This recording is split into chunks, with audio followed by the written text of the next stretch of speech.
Hi, I'm James Schillinglaw, and I'm here with Michael Giggle, who is the regional manager for USA and Australia for the Austria Tourism Office. And he's also based in New York, which is sort of ground zero. I bet he wishes he was in Vienna right now.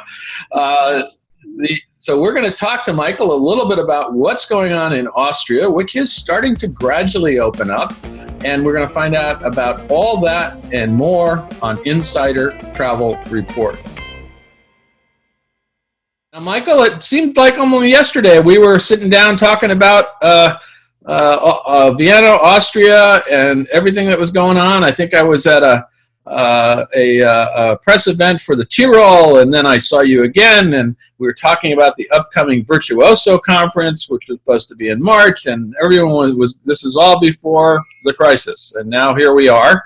You are in New York. I'm actually here down in Florida, and we are hearing reports, and in fact, you put out a letter just last week about what was happening in Austria today, and we wanted to find out a little bit about that. First of all, what is the status? Is the country gradually reopening, and is it accepting visitors from at least European countries?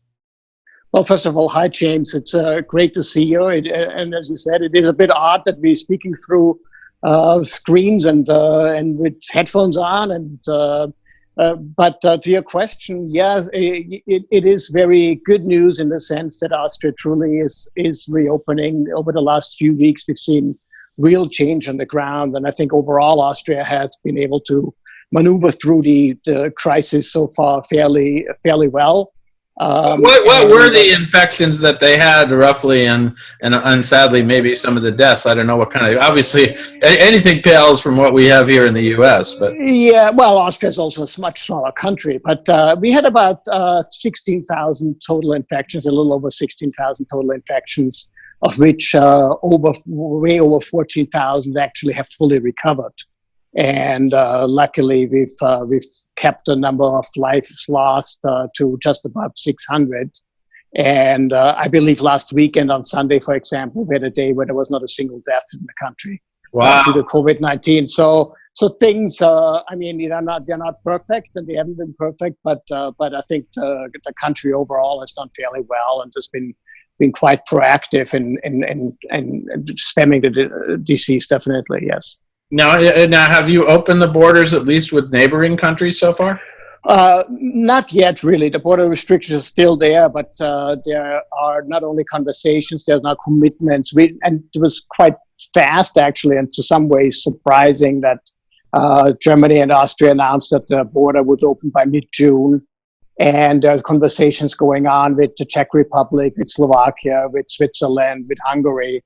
So we're very optimistic that by mid-June, a lot of the borders with the neighboring countries will be reopened again for regular travel, and that's quite good news, and something that we didn't expect to some degree actually happening that relatively quickly now. Now, what about travel from other countries? And in particular, obviously, we're all interested from the U.S. Not that you want us right now. I tell you, we're, as I said, the hotbed. But is there any talk about when U.S. travelers might be able to visit Austria? Well, it's not a question of want. I mean, we definitely would like to have people traveling, to Austria, and Austrians would love to travel around the globe again themselves. I haven't heard anything specific about opening up borders for visitors outside of the European Union, outside of the Schengen region yet. And I think Austria is going to be, somewhat careful, obviously, and deliberate in its approach. We do know that the airlines are starting to ramp up again, slowly but surely over the summer. So I do expect sometime over the course of the summer that this situation will change. I don't have a timeline or anything. I have no inside information on that yet, but I would expect towards later in the summer that we will have some news on that, and hopefully by late summer, early fall, that air travel will be able to resume, and people will be able to travel without very stringent restrictions. Now, I think a lot depends, I guess, obviously on how things develop on both sides of the Atlantic. No, absolutely. Now, is there a way to get to Austria now by a flight or not? There is, yeah. There are some flights that are. There's no nonstop flight right now, but there's flights leading to neighboring countries, and you can cross. So yes, for travelers that are Austrians that have been stranded here or need to return home and so forth. There's always been a way to get there. Absolutely. Well, one of the reasons why we are so eager to get back is you had a very enticing description of why, getting back to Austria now, specifically Vienna and Salzburg, is such an attractive proposition because they're really some of the greenest cities around. Can you talk a little bit about that, Vienna?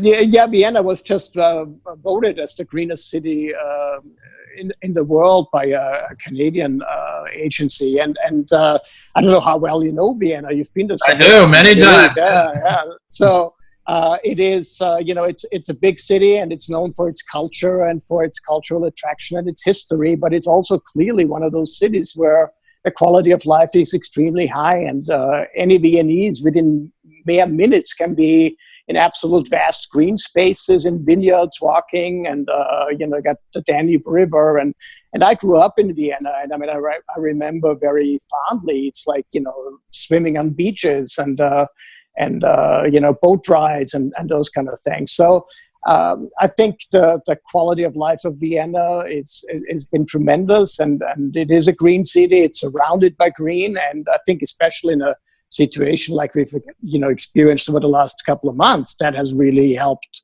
the local population also keep their sanity. Obviously. Now you need parks. Restrictions. Yeah, they walk in the parks, right? Absolutely, it's what New Yorkers do as well with Central Park. But yes, I know I've been fortunate enough to travel to Vienna many times in my travel career, and now, of course, with river cruising. It seems that it's an essential stop, and I think I know the city very well, but I can always learn more. And of course, then Salzburg, which is that mythical destination that we all want to go to in America because of the sound of music. And then you get there, and they don't even really recognize the sound of music at that point. But think about Salzburg. Think about the sound of music. What's the first thing that you see in the movie? It's it's mountains and green spaces. And I mean, Salzburg is a small city, and I think that's also makes it so attractive. It is a city that you basically don't need any transportation. You walk around and you explore it by walking around, and I think it's just a wonderful place. And I think all of Austria really right now, we talk about this.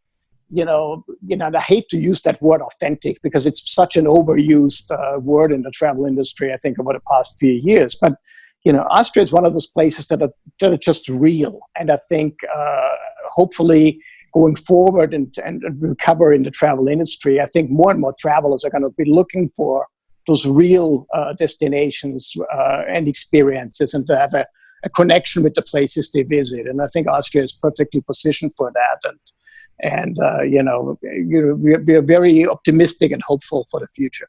Well, one of the things I have already missed this year was not green, but white, because right after the Virtuoso conference, which I guess you and I were going to attend in March, I was scheduled to go skiing in the Tyrol and had a lovely 3 days planned up there. And very sad that I can't do that. It's the first time I ever would have gone skiing there. But let's hope that next year, when Virtuoso has rescheduled this conference, that I'll have a little time to do that again. And your team actually helped set it up, so I was very pleased. We got a nice package to go up there and take a look at. Hopefully it'll all happen. Hopefully it's all really just been postponed for a little while. Well, absolutely. Now let's talk a little back to the what Austria has done, what the steps they've done to take it to slow down and curb the spread of COVID-19 rather successfully, as you noted with the numbers. What did they do that was so successful?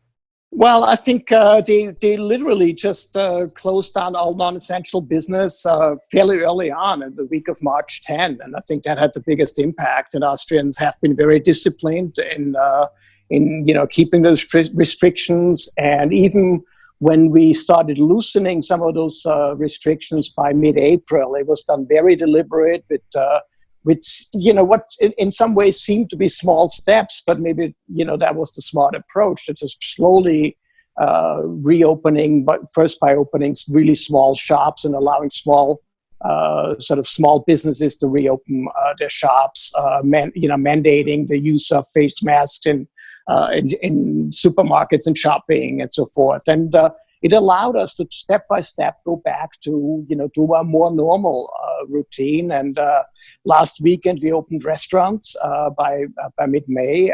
Also, museums are now allowed to open again, and most of the well-known museums will open sometime between late May and July.